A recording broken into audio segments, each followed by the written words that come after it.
kids are spoiled because you made them spoiled. You've created Frankenstein yourself. This is pure power play. This stops here now. The nation's favourite no-nonsense nanny is back. Do what you're supposed to do as a parent. Stop copping out. A third of UK parents think they're doing a really bad job. I don't think it's that bad. I just think a lot of parents have stopped reaching out. My daughter is the way she is because of no help and support. Everybody thinks everyone's doing a better job behind closed doors, and quite frankly, we've all got the same issues. It's what a normal family life, that's what I want. Honestly, seriously. Jo Frost is lifting the lid on Britain's parenting woes by getting mums and dads talking. Are you pleased with yourself? Yes. In this series, she's investigating the big issues facing today's parents. Do kids get enough exercise? Which one do you like? That one. Why? Because it's the skinniest. As well as tackling some of the most extreme problems she's ever seen. You're going to end up with a child who could die before you do. I don't like dogs. Why not? Because it turns you into a horrible mother. She's on a mission to make us all better parents. But has she taken on more than one woman can handle? Sometimes your job's not easy.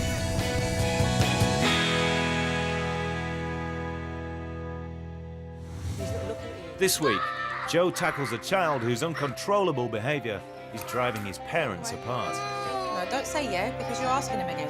You ain't asking, you're telling him. She reveals the shocking truth about what lack of sleep is doing to our children. This week, we're going to do something about it. We're going to make sure that every boy and girl gets the sleep that they need. And we find out what's happened to two of Jo's toughest cases from the series. I'm going to eat it. You don't want to do it. I don't want to take you all out. We surveyed mums and dads across the nation, and it's clear that many parents have strong views on discipline. I was smacked as a kid, and I don't think there's anything wrong with it. You know, in my day, you could slap them, for instance. You can't slap them now. When I kept saying to him, if you do not get ready, if you do not get dressed and ready for school in the next 5 minutes, you will go to school in your pyjamas. Well, I like my pyjamas. So I'll just put them in their bedrooms and shut the door because it works best, then they can't get out. We got to the end of the street and he just sort of, OK, we'll get dressed. But what happens when mum and dad can't agree on how to discipline their child?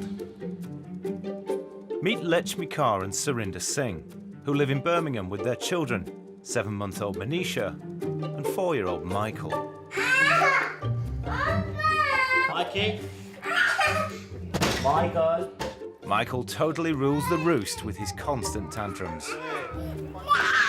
No, Michael. This is what he does all day, every day, constantly. I'll give it to you. I said I'll give it to you. I'll give you the thing. Sometimes I just feel like crying, or just, you know, Michael, just shut up. Like, I don't want to always be shouting at him, but I find that's all I'm doing with him. Even when they're out, Lechmi and Surinder have no control over Michael's antisocial behaviour. They're even afraid to let him play with other children. If he doesn't get his way, he does get quite violent. Like I say, he'll spit, throw things, punch, kick, pull to demand things, pull in. Why are you doing that? Why are you doing that? Dad has a more indulgent attitude to parenting, so Lechmi gets little help with discipline. I feel as if I'm battling him on my own because he just gives in. I say to him sometimes, you might as well lay down and let Michael walk all over you. The more Michael misbehaves, the more Lechmi and Surinder are divided as a couple. Basically, the most thing is us two as well. Just listen to him. We not say anything, he say, no. No, I said, come, Michael, he said, no. I said, sit down, he said, no. I'm going to see two parents who are not disciplining their child, and it's a shame when two parents don't understand the importance of doing that, because what happens is the child's behaviour really escalates out of control, and then the parents feel very helpless and powerless to be able to change that. Lechmi and Surinder married 5 years ago, when Dad Surinder came over from India. Hello, how are you? I'm fine, how are you? I'm all right, Jo. Let me. Hi. Hi, Serena. Nice to meet you. This is the little one here, is it? Hey, Manisha. Hi, Manisha. Yeah. What's your name? Hi, Michael. How you doing, buddy? You good? Yeah. Yeah. How old are you then? I'm 4. You're 4. Yeah. So what does Michael think about his behaviour? Do you behave naughty? No, I don't be naughty. I be good. Now I'm good boy. I listen to Mummy. And what are the things that you don't like listening to Mummy and Daddy about? I say, I just want a real one. I want it. You want it. So when you want something, you don't want to listen to Mummy and Daddy? No. And how do you behave? Show me. Show me what you do. What does your face look like when you get cross? Like this, do you? Yeah. Joe wants to know how Lechmi and Surinder handle Michael's tantrums. Okay, so let's now skip to you and your partner. Okay. Are you on the same page? No, not at all. Why? He says that he can't see Michael crying, and basically he feels like when Michael's crying and having his tantrum, it's like he's putting Michael through some pain or something, so he feels that whatever he's asking for, he should have. Do you have boundaries and rules with Michael? Does he know that there are certain things? Not really. No, that's I right. wouldn't say no, he does. No, you're shaking your head and you're saying no. The reason why he doesn't have that is because you guys don't agree on anything. Joe wants Dad to see why it's so important to mean what he says with Michael. Have you ever said to him no and just walked off? Say that 100 times, no, no, no, but I'm not walking out. So Michael, you're giving him mixed messages because you say no, but you do yes. So it's very confusing. And if you're confused, trust me, he's very confused. Really what shone out was the fact that they didn't have any boundaries or rules and they weren't working together. So there's some groundwork that needs to be done. Joe Frost is on a mission to make us a nation of better parents. And that means answering some of the big questions facing mums and dads today. I remember feeling so tired that I could feel my senses failing. I couldn't hear properly anymore. I couldn't see properly anymore. I'm so tired. I haven't slept properly since she was born, and that's almost a year ago now. I actually can't remember the last time I had a full night's sleep. And I don't know when sleep is coming, if ever. I feel very guilty about this, but we used to give them a medicine which was for travel sickness or for children with chicken pox that had something in it, that had like a sedative in it. So we used to dose them up with that and then go to bed early and get a really good night's sleep.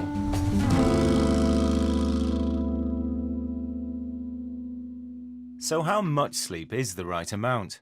Probably the worst people to ask are the kids themselves. If it was a school night and you could choose the time you went to bed, what time would it be? Most of these 8-year-olds picked a bedtime of 9 p.m. or later, but an incredible 20% of them would opt to stay up as late as midnight. Nearly half of all parents don't know what time their kids should be going to bed. Do you know how much sleep your kids need? Does it matter? And does losing out on sleep have any real impact on kids beyond them feeling a bit tired? To find out, Joe's putting this group of 8 to 11-year-olds through a unique scientific experiment to discover if sleeping hours affect their mental abilities. Dr. Kathy Hill is a leading expert in paediatric sleep disorders, and she believes that sleep should be a hot topic for all parents. The thing that it's important that everybody understands is that sleep is important for just about everything for children. It's important for physical growth, it's important for their learning, it's important for their behaviour, it's important for their development generally. Dr. Hill is working with child development neuropsychologist Dr. Dagmara Anaz and her team at Middlesex University. They've devised a series of tests to expose any damage that could be inflicted by sleep loss on children's mental performance. Unfortunately, we know that over the past 20 years, there is some evidence that children are getting less sleep than they were. So does this modern pattern of diminishing sleep pose a threat to our children's future development? The 9 children taking part currently have an average bedtime of 9 p.m. This gives them the recommended amount of sleep of 10 hours a night. 3 of the families have let our cameras into their homes, and all the parents have agreed to follow whatever bedtime Joe sets. Hello, boys and girls. Joe here. Have you ever felt really sleepy at school? So sleepy that you can't do maths, you can't do English, and you can't answer any of the teacher's questions? Well, we're going to try and find out why. For the next 6 nights, Sunday to Friday, you can go to bed any time you want. You can go out, you can play football, you can play the computer games, watch TV. This is your chance to set the bedtime rules, so make the most of it. You choose what time you want to go to bed, as long as it's no later than 11 o'clock. Oh, yeah. If you're still not in bed, then parents, you step in and get them to bed. Oh, and one more rule. I need you to get out of bed in the morning for school. Mums and dads, make sure you have your alarm clock set. No sleeping in and no being late. Staying up till 11 p.m. on a school night is a first for all the children. 11 o'clock at night? Huh. And get up at 7? Huh. They'll be grumpy. They'll definitely be grumpy. So. And do you think you'll last till 11 o'clock at night? Mm-hmm. Every night? Mm-hmm. And get your homework done? Mm-hmm. With 2 extra hours to fill before bedtime, most of the children choose stimulating activities that keep them awake.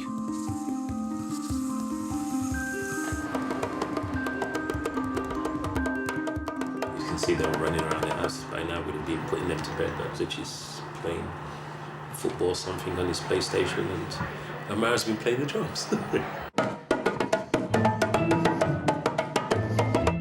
I'm going to bed soon. And I'll leave them to it. Your eyes look heavy as well. I've just said to Callum, you can go to bed if you want to, you know. Yeah, I heard. Or do you want to go to bed? No. As 11 o'clock approaches, all of the kids have chosen to stay up as late as they're allowed.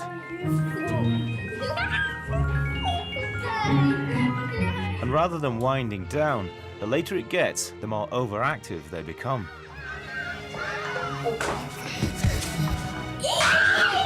I can't wait to get them into bed so I can go to bed. I'm shattered. Find out later how the kids are affected by a week of late nights. Earlier in the programme, Joe met 4-year-old Michael's parents, who can't agree on how to discipline him. And in the confusion, Michael's taken charge. Why are you doing that? I say to him sometimes, you might as well lay down and let Michael walk over you.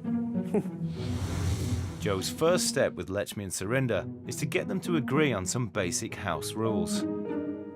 For Michael, it's the perfect opportunity for an ice cream break. No. Michael? Are you getting one yourself? But Archie said no. It's a chance for Joe to show Lechmi how to deliver a clear message. Okay, hold on a moment. Hold on a moment. Stop and think before you even do that. Mummy's told you no, so I would like you to listen and give me the ice cream back, please. Come down to his level and eye contact. If he refuses to give it to you... He's already opening it. It's all right. You're still going to grab the ice cream from him. Michael, give me the ice cream, please. If you do not listen to Mummy and give me back the ice cream, you will be going into timeout on the step. Okay. If you do not listen to Mummy and give the ice cream, then I'm going to put you on the timeout step. You're still opening it. No, leave him. He's going to make his mind up. What do you want to do? Give me the ice cream or go on the timeout step? Michael. So what's he doing? He's eating it in my face. Correct. So you take the ice cream off him and then you'll place him onto the step and we'll go through the technique. But you didn't listen to Mummy. You don't need to explain that. Take the ice cream. Right. Right, come on then. Come on then. No talking. Just take him over to the step.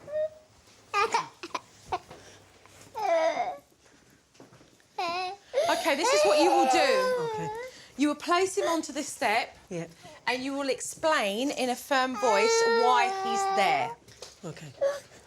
Mummy's put you on this step because Mummy said you can't have an ice cream But you still took it out of the freezer. You did not listen. Remember the house rules. You did not listen to Mummy. You didn't listen to Mummy, so now you're going to stay here because you didn't listen. Let's walk away. No, don't say yeah, because you're asking him again. You ain't asking, you're telling him. If he misbehaves, you're dealing with discipline. Michael isn't used to his parents meaning what they say, so Mum has to go and fetch him back from his room. Why not let me have the ice cream? No talking to him. He sits back on that step and you're smiling. You've got to stop the smiling with him. It's like you're not taking it seriously. Do you mean business or not? Yeah. If you mean it, then you mean it. Okay. Okay? And you show it by your actions. Okay. So if he's got up, you'll get him, you'll bring him straight back down and put him back on that step. You'll mean business. Say, sorry, Mummy. Sorry, Mummy. Hey, give me a kiss and a huggy. Good boy. But can soft-hearted Dad be as firm as Mum? Mummy wants to sit here. You go and play over there. Oh, I play with Dad. No, you go play over there, Micey. He goes off to Dad. No, please go play over there. Take to him. Michael, look at me. Michael, look at me. Stop what he's doing, look. Look, watch. Look, turn him around. Say, look at me, I'm talking to you. Michael, look at me. Go play over there. And if you not play over there, I'll put the toys in the box. Okay. It's all right? Yeah? He's not looking at you. Mikey, are you listening to me? If your child's not going to listen to one thing that you're going to ask, they're not going to listen to 10 things you're going to ask during the day. You can say, Michael, stop doing that. But if there is no consequence, then how would he learn? Surinder can't bear to punish Michael for bad behaviour, but it's vital that both parents present a unified front. We've never worked together, that's the thing. We've always done separate things. So that causes arguments between us because, you know, one of us is giving in or one of us is just letting him have what he wants and, you know, we're not, like, on the same level.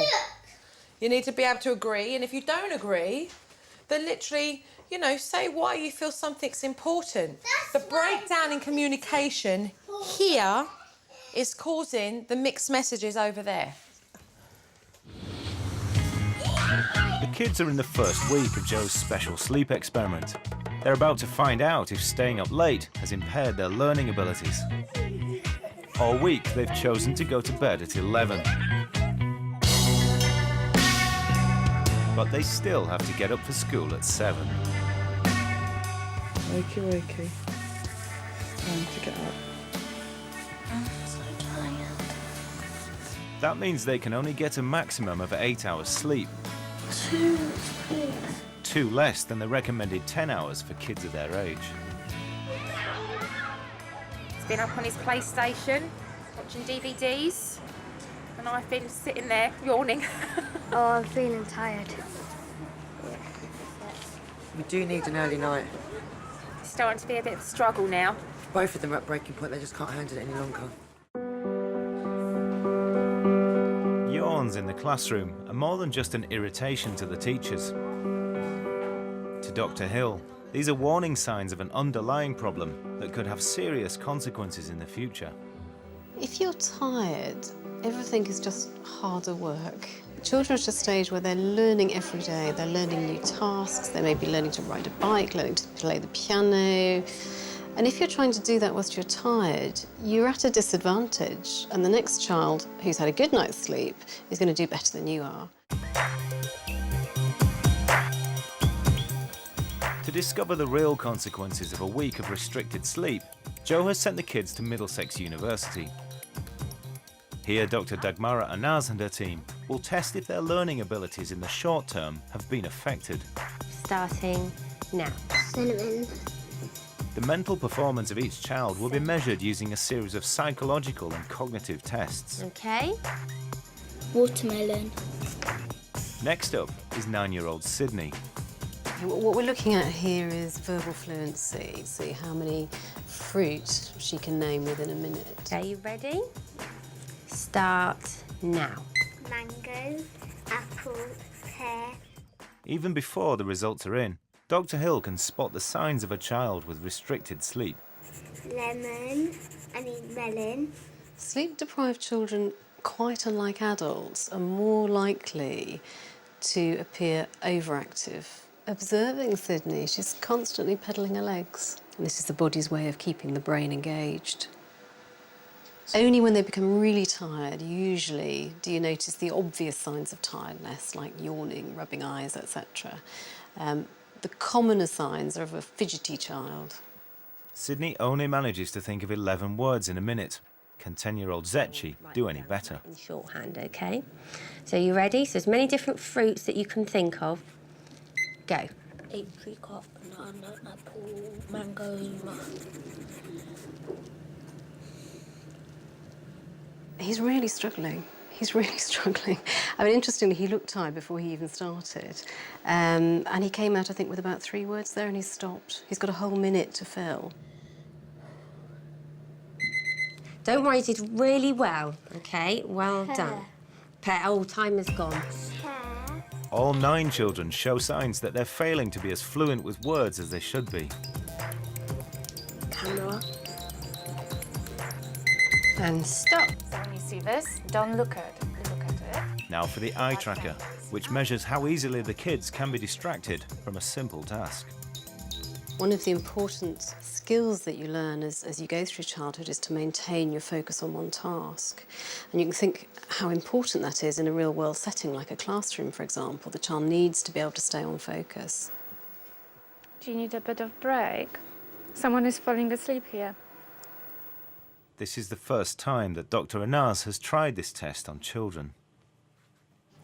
Here we've got Saoirse. It's rather unusual that she couldn't carry out this task.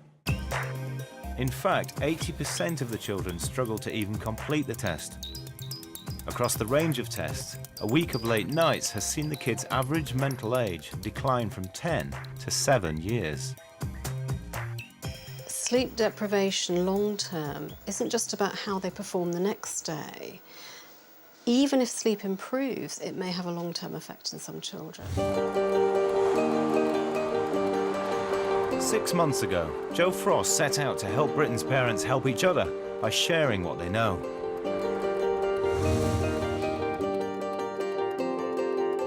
One of her toughest challenges was 4-year-old Kieran and her parents Abid and Sophia. Kieran, there's only so much I'm going to let give in to you. No. Jo had just 2 days to tackle Kieran's refusal to eat anything other than sugary snacks. Her malnourishment had become so bad she'd even been hospitalised. If she wears trousers or jeans, it's 1.5 to 2-year-old clothes, where she should be wearing 3 to 4-year-old clothes. Because of her underused mouth muscles, even Kieran's speech development was suffering. Do you notice that's what a baby does of 14 months? My daughter is the way she is now because of no help and support. And I've had enough. To help Sophia, Jo had 3 clear principles that any parent can use to put a stop to their child's fussy eating. She has 3 meals a day, all right? And in between, she's not going to have the snacks. The first rule is to give your child no alternative to the food on their plate. I'm going to follow Jo, because she's my last hope. I'm going to go see the animals. Look! Yeah, it's a dog. Secondly, relax about mealtimes by taking the attention away from eating.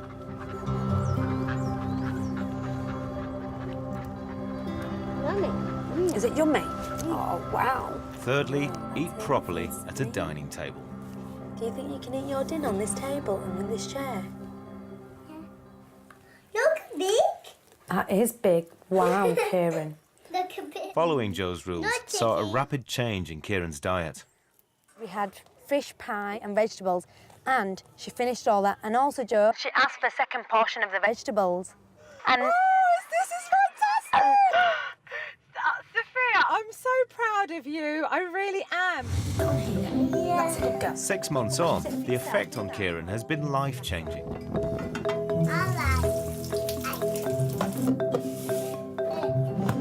There, it's Big Spoon. Look! What is it? A mash. Is it going all over your spoon? And a healthier appetite means that Kieran's growing faster than ever. Today I've come to get Kieran a new outfit because she's outgrown a lot of her younger clothes. Oh yeah. What do you want, something like this? There's this. No, I don't like this. I love this. You like that? So you want that with that? Yeah. Yeah? Should we go pay the lady?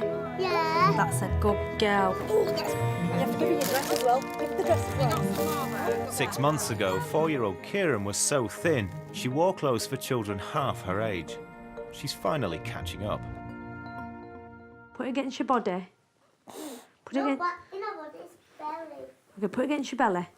You're going to say thank you to Mummy for buying that? Thank you, Mummy. You're welcome. You're welcome. I feel so happy to see that she's put weight on because you can tell on her face that her cheeks are a bit brighter. And come 2 years ago, all you could see was buzz. And she used to like do somersaults in the bathroom and all sorts, and I was so scared. I was scared that she'll break a bone and stuff. No. Whoa, whoa, whoa. But for Sophia, the most remarkable development is in Kieran's speech. Why? Because she's eating better. She can think and concentrate for longer. I wake my morning time. You did? You said, Mummy, good morning. Mummy couldn't get up. Before Joe came, it's like Kieran could talk, but she used to stutter like a little child and, you know, finger point and do baby acting. And since Joe's left, her speech just come on straight away. I'm really proud of that. What's that? Time. Good girl. Well done, Kieran. Mummy, good girl. I got only 1, 2, 3, 4, 5, 6, 7, 8. Give me 5.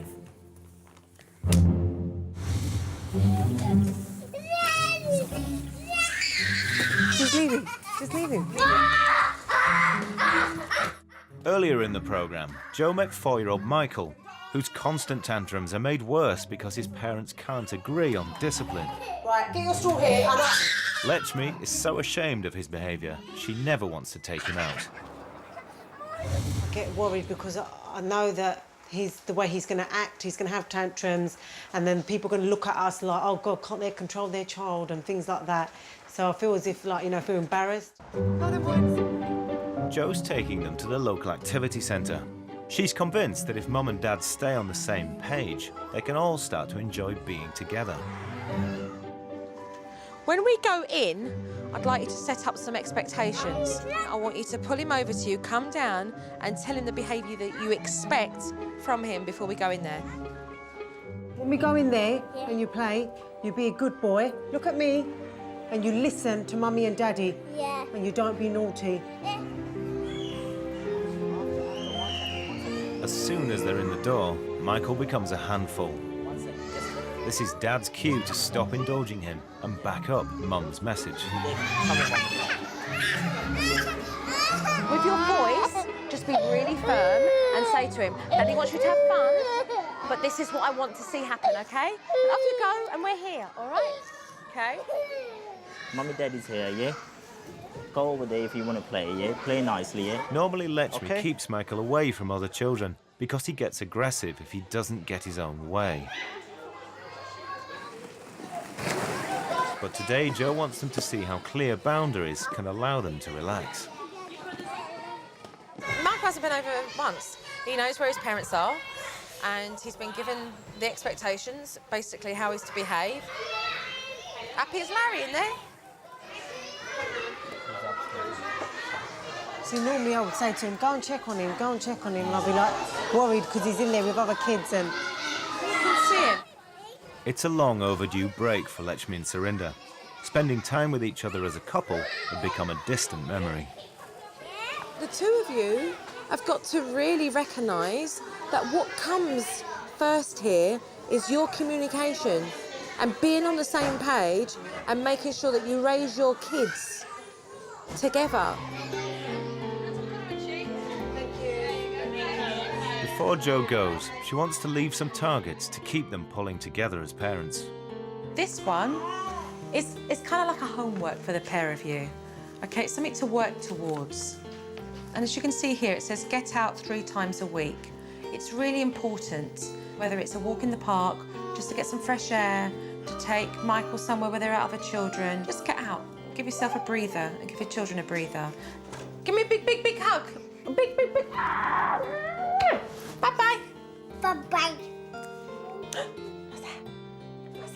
family are on their own from now on, but Joe's convinced they can do it. If they can actually pull through and be very disciplined with themselves, they're going to see dramatic changes very, very quickly. I'm talking within days, they're going to see a massive difference.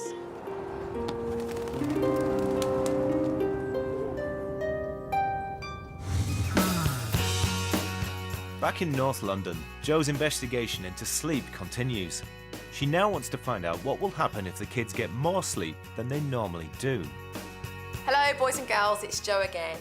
How are we feeling? If you've been doing what I think you've been doing for the last week, you might be feeling pretty sleepy by now, especially in the mornings. So this week, we're going to do something about it. We're going to make sure that every boy and girl gets the sleep that they need. Parents, you're back in charge. Get the bedtime routine in place. Bath, teeth brush, stories, bed. Oh, also, no distractions. So that means all computers and TVs must leave the bedroom. Maybe that way I'll get to see some bright eyes and bushy tails by the end of this week. Let's find out. Good luck! I want to sleep late. Does that sound good? No. Who was saying yes last week when they got to stay up till 11? Now it's Mum and Dad's turn. Yes. But there's no point in sending kids to bed earlier if they can't sleep. Joe's answer is to banish all the electronic gadgets that excite and overstimulate young minds. All of them. Where is the PSP?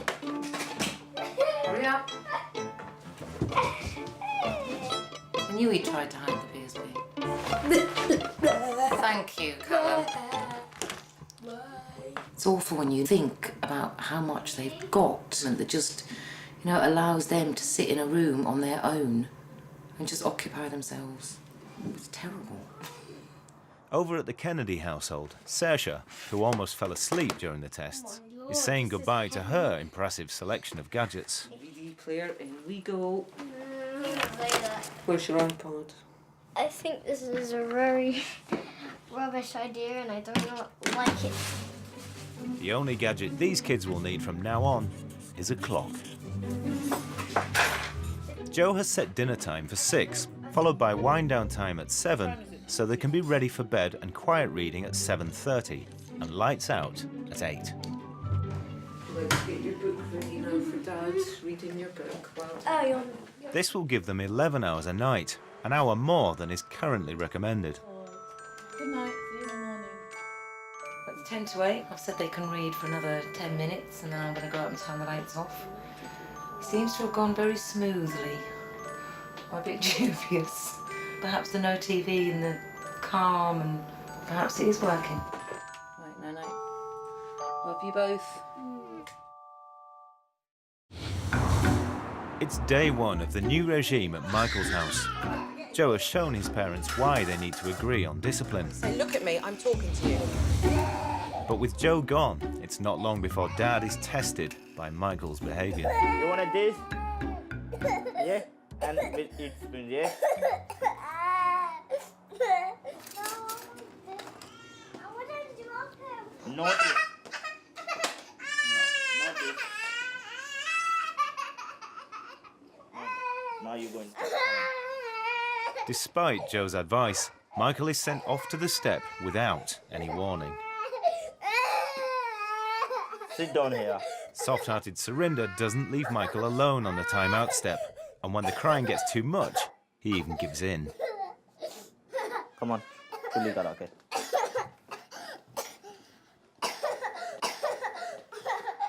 Lechmi is not impressed. Just gave in to him in the end and wasn't basically doing the follow through that he's supposed to do. Next time Michael doesn't listen, she shows Dad how it's done. Because you're not listening. If you want the jelly, you have it with a spoon. I'll take you. Come on, come here 1 minute. Just come 1 minute, yeah? When Michael continues to misbehave, Dad finally gets in line with Mum's assertive stance. Just be quiet. Shush. You wanna go no step again? Before, Michael just thought he could get away with anything and everything. Now he knows that, oh, there's a change, something's going on, and he doesn't like it. But obviously he's going to have to learn or give in and say, right, they are my parents and I have to listen to what they do and say. Joe Frost helped Michael's parents join forces and agree on discipline. After 2 months of Joe's new regime, they've seen a huge difference in Michael's behaviour. He never used to sit at the table before. He used to just go and sit over there. But now when we have dinner and that, we say to him, come and sit at the table. And he does. Even trips out together have stopped being a source of stress and are starting to be fun. Before, when I used to take Marco out, I used to be quite nervous to take him. But when I go out now, I am a bit, because sometimes, I can't really still predict his behaviour, but I'm not as nervous as I was before. Do you like it? Yeah. Oh, blow the whistle. No, this one. Look, a rabbit! Yeah. With Mum and Dad showing a united front as parents, everyone can enjoy a more normal family life. It's not so stressful thinking we're going out or we're taking Marco out, because now we know how to deal with his tantrums. It's nice to go out as a family. 1, 2, 3.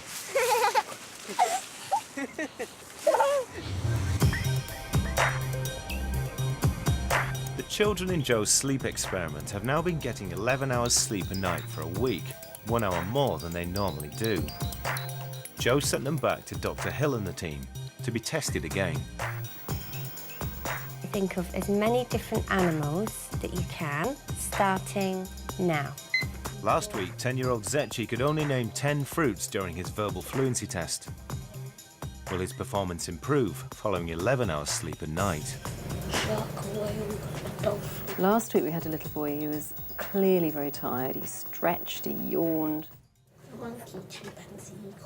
This time, he gets 23. That's good, well done. Hello, it's Sydney, isn't it? Yeah. Hello, Sydney. Last time you spelled my name wrong. I did, I spelt it with an S. I know, I'm sorry. I've got it right. 9-year-old Sydney was extremely fidgety during last week's test and appeared to be trying to keep herself awake. This week she looks much brighter and more alert. So words that begin with the letter T, starting now. Sing, think, tag along. Sydney virtually doubles her score Good, from last well week. done.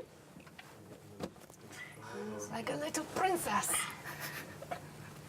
Last week, Saoirse couldn't complete the eye tracker. Can she stay focused this time?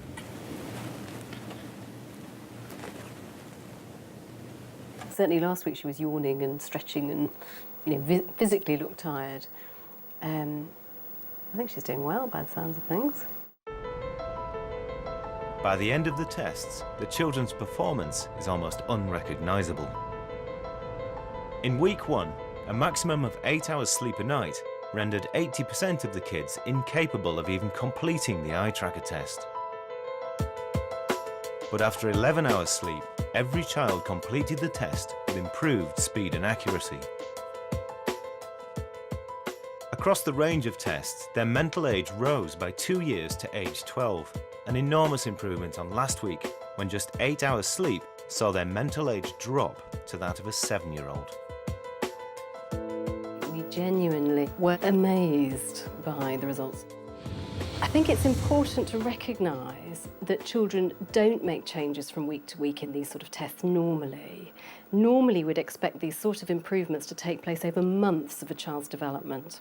There's a lot of parents that will actually spend extra money giving their children home tuition, sending them off to classes.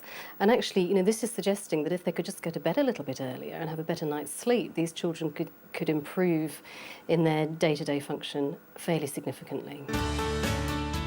Have the parents seen enough to convince them to adopt an extra hour's sleep a night? We're going to stick to the routine. We're going to stick to the routine as much as we can. We had no TV at all this week, and it's made a big difference to us. I know they keep on complaining that now they have to go to bed early, so they had fun going to bed late. So I don't know if they've noticed it themselves, but we have. But as they've discovered, an earlier bedtime is little use without wind-down time. Well, I think it's helped the fact that they're not playing in their bedrooms. I mean, it all makes sense when you think about it. They're going to be tempted to, I don't want to go to sleep, I'm going to do this and I'm going to do that. Whereas this week, because they haven't been going into their bedrooms apart from to get changed and then go to bed. I just think it's really worked. Making sure your kids get enough sleep is just about the best thing you can do for them. So if you're going to do one thing, make sure their bedroom isn't packed full of electronic gadgets and games and things to get them all wound up.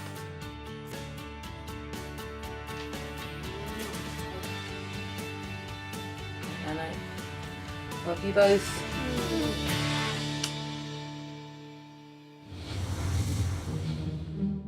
Earlier in the series, Jo met Louise to tackle a problem that's worrying more and more mums and dads today. Her son Bailey's addiction to computer games was ruining family life.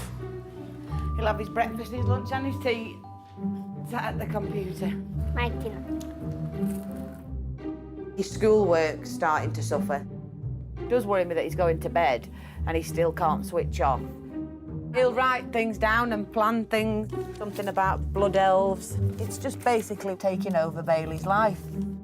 Jo had a 3-point plan which can help any parent tear their kids away from the screen. How are you, love? You all right? Yeah? The first thing to do is identify the real cause of the problem. Help Mummy do a tidying up. I'm tired with the stress of having the girls. I haven't got no other help on hand. I met Louise under the assumption that she had this son who was addicted to playing computer games. And actually what I met was a mum who was feeling totally overwhelmed with raising 3 children and placing one on a computer so that technology would babysit him. These kids need you to be able to do the best job that you can do in raising them. Turn it off.